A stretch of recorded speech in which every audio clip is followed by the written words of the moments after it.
Today we're here to honor and remember a fearless warrior for liberty, beloved leader who galvanized the next generation like nobody I've ever seen before, and an American patriot of the deepest conviction, the finest quality and the highest caliber, the late, great Charlie Kirk.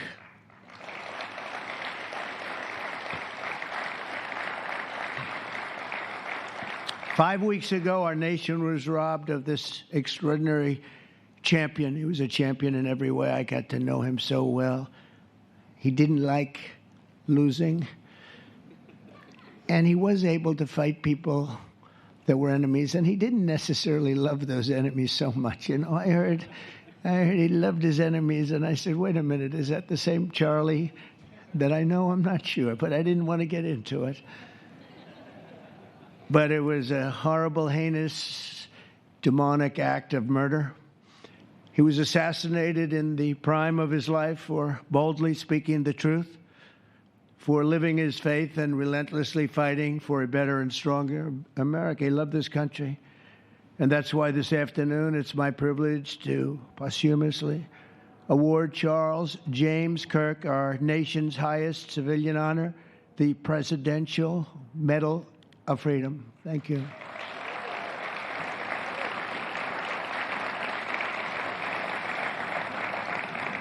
As you know, only hours ago, I returned from a very historic trip to secure peace in the Middle East. People said that couldn't be done. Charlie felt it could be done. Charlie felt it could be done.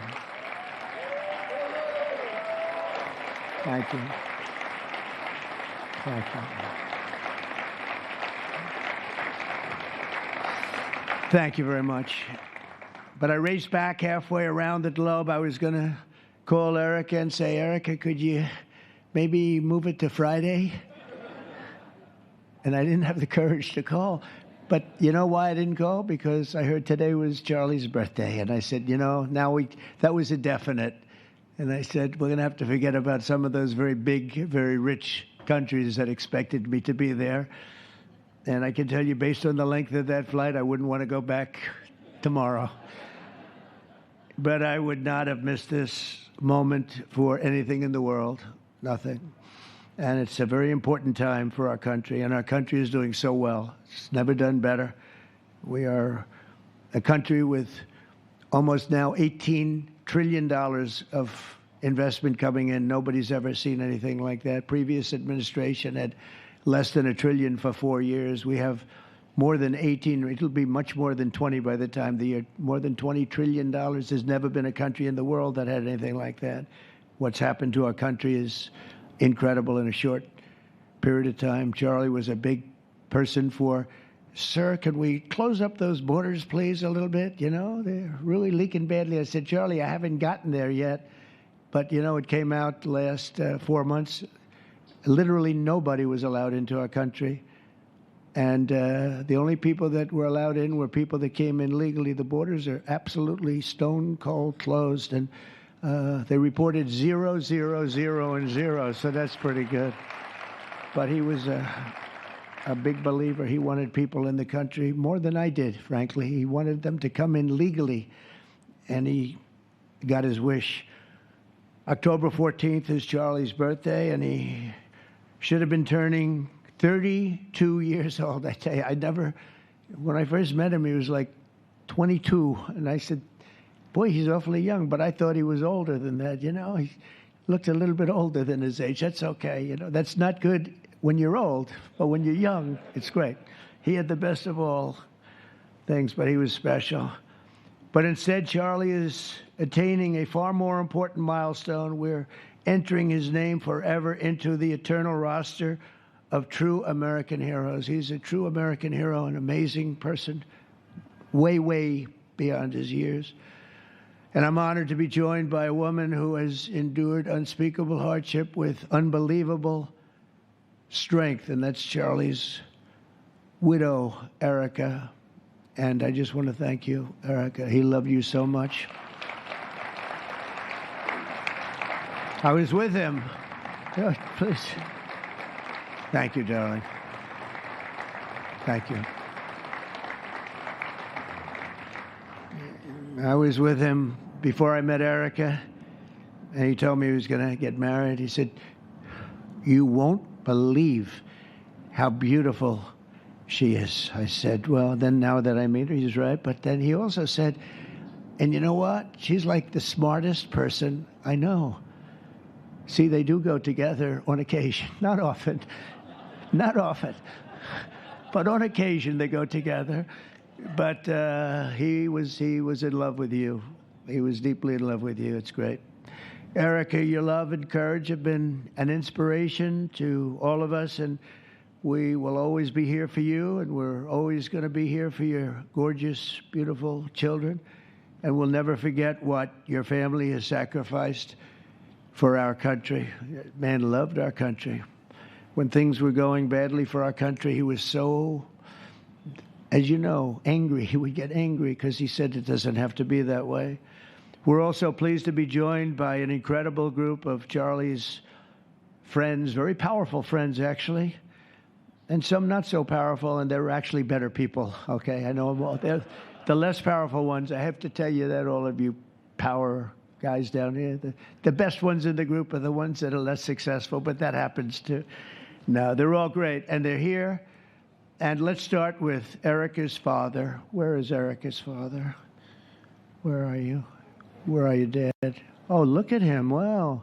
I want to get a hat like that, too. I like that. How are you? Nice to see you again. Thanks as well to Vice President J.D. Vance, who's been fantastic. J.D., thank you very much. Great. Doing a great job. Did a great job on Sunday with George Slopadopoulos. I thought, put him away pretty good.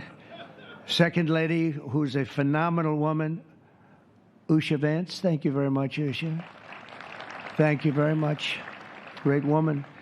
President of Argentina. He wanted to be here. That's Argentina's a serious flight, right? And he's become a superstar, and he's doing amazing things.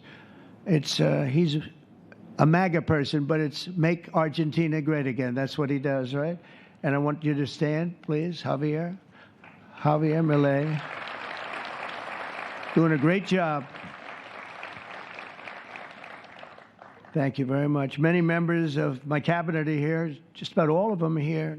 I won't go into every single one of them, but I'll announce a few of the people that have really turned this country around and helped me. Incredible people. Speaker of the House, Mike Johnson. Where is Mike? Mike, what a job you're doing, Mike.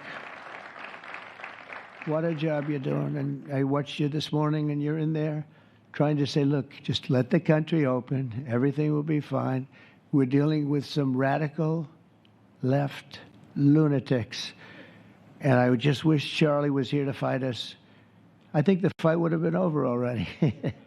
He would have had a march on the Capitol by people whose average age is about 21, because there's nobody that had that relationship with young people. Right, Mike? So thank you, Mike, for being here. House Majority Leader Steve Scalise. Steve, thank you very much. A brave guy and a friend. House Majority Whip, another terrific man, Tom Emmer. Tom. Thank you, Tom. Senate Majority Whip, John Barrasso. John, thank you very much. You have all these senators. I'm going to get in trouble. I'm not going to read all their names. I'll be reading all day. We'll be talking about Charlie in about 45 minutes from now. We can't do that. So all of the senators, there's so many of you, thank you very much. I do want to thank Senator Thune for doing a terrific job. He's really been leading properly. Do you agree, Mike? The team, the two of these guys have been fantastic. So to Senator Thune, I want to thank you very much. Incredible job. I watched him this morning, and he was out there pounding them this morning on television, too. And John Barrasso, thank you for the work you've done, and congratulations on your success. But I want to thank you all and all of the Congress people that are here. And I see we have our Attorney General here, and you are doing a fantastic job. Thank you very much, Pam. Thank you. Thank you very much. We have everybody. Wow, that's incredible. Okay, I'm not going to do any more. I'm going to be here too long, but I just want to thank you. Have given him such support, but he always gave you such support. That's why you're here. and very unusual. Charles James Kirk was a visionary and one of the greatest figures of his generation. He was truly an amazing figure, and growing leaps and bounds. He knew that the fight to preserve our heritage is waged not only on the battlefield and in the halls of power, of which we have tremendous power here, including the head of a place called war. We call it now war. We had defense. We had our Secretary of Defense. Now we have a Secretary of War. And somehow I think it's more emblematic, and hopefully we'll never have to use war. But the fact that we're ready is very good. Peace through strength is very important. But also in the hearts of our nation's youth, that's where Charlie rode strongest. At age 18, that insight inspired Charlie to found the organization that ultimately touched the lives of millions and millions of people, and so many young people that nobody's ever, frankly. Turning Point USA. It's amazing, and it's actually bigger now. It's become bigger in the last few weeks than Charlie ever thought. I think his end vision in many years from now would have been just a fraction of what it turned out to be in a couple of weeks, right? It's amazing. With hard work and joyful spirit and endless enthusiasm and determination, and he did have great enthusiasm. You know, I always say,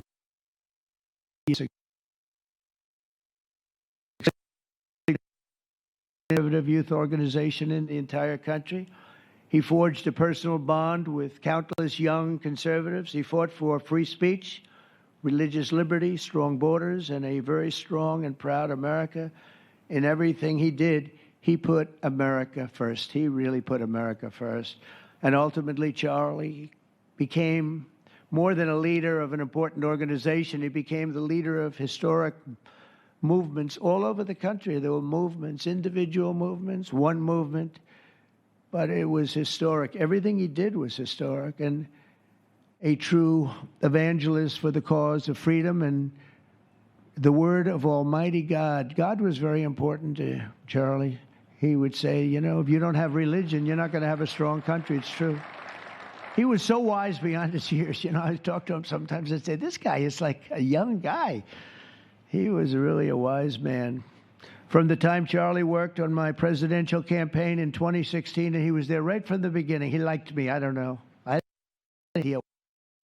What the hell was he thinking? He said, you're going to win, sir. I said, you know, I'm running against 17 senators and a lot of tough people and governors. We have all these people. And he said, no, you're going to win, sir. He said, not going to be close. And he made it happen. He helped make it happen, I'll tell you that. Knows what would be. Maybe you'd have Kamala standing here today. That would not be good. I will tell you, Javier, you don't know who Kamala is. Promise, it would not be good. Do you agree with that, Howard? He also mobilized countless citizens to go vote. It's called Go Vote. Very simple. And with his help in 2024, we won more young people than any Republican by far history of our country, and we won the popular vote. One of them, remember, they said, oh, well, if Trump could win 4, that would be nice. I win 7 by a lot, by a landslide. But the popular vote was massive. And we won the Electoral College. Remember, they said, well, it's going to be very hard. I'd say 270. Well, we got 312 to 226.